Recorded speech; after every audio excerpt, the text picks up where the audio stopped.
అందరికి ఓం నమ శివాయ. ఆ స్తంభంగా నుంచి ఇతల అది కనిపిస్తుంది కదా స్వామి, ఇది కట్ట అది కనిపించే సుప్పక నుంచి మొత్తం ఇక్కడ పైకి మా స్వామి, కింద 2 మళ్ళు. ఇది ఇది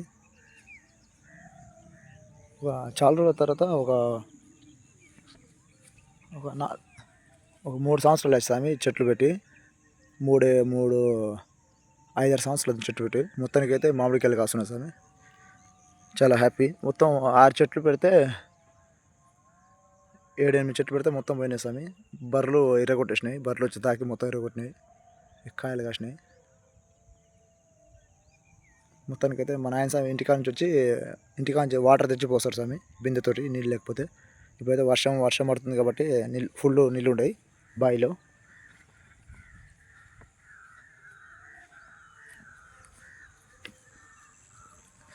అక్కడ 2 చెట్లు స్వామి, ఇవి 3 చెట్లు.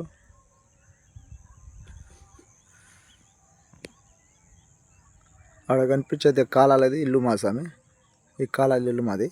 ఆ పక్క పొంటి కొబ్బరి చెట్లు ఇంటి ముందర ఉంటాయి, అవి చెట్లు కనిపించే ఇల్లు మాది కాలాలు. కాకపోతే ఇంకా కంప్లీట్ కాలేదు. బావి కాంచి చూస్తే ఇంటికి, బావి కాంచి చూస్తే ఇల్లు కనిపిస్తుంది, ఇల్లు కలిస్తే బావి కనిపిస్తుంది స్వామి. మొత్తం 8 చెట్ల దాకా పాతే బర్రెలు ఎరగొట్టేస్తున్నాయి స్వామి. ఇది చాలా పెద్దగా ఉండే చెట్టు, ఇదిగో మొత్తం ఎరగొట్టేసిన చెట్లు. ఇదిగో మాడి చెట్టు చాలా పెద్దగా ఉన్నాయి,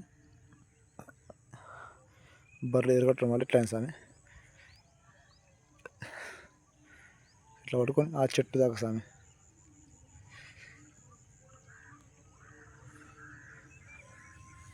ఓం నమ శివాయ. నైట్ రావడం జరిగింది స్వామి శ్రీశైలం నుంచి. నైట్ అక్కడ ఏరుమూడి ఇచ్చేసి మాల చేసి వచ్చినాము. వచ్చేలోపు హైదరాబాద్ వచ్చేలోపు టైం అయింది 6-7 అయింది. మొత్తానికైతే మామిడికాయలు కాసినాం స్వామి, చాలా ఖుషి. మొత్తానికైతే అనుకున్నది అయితే చెట్లు అయితే కాసినాయి. కాకపోతే కొంచెం ఇంకా పెద్దగా కావాలి స్వామి, పెద్దగా అయితే ఏం టెన్షన్ ఉండదు. మామిడికాయలు అయితే మొత్తం కాసినాయి.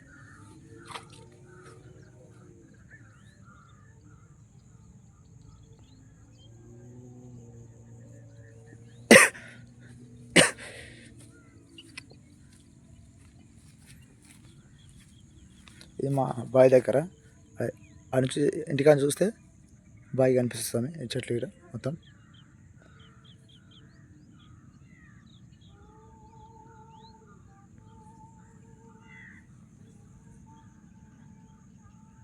కొంచెం సపోర్ట్ చేయండి స్వామి, సంవత్సరం.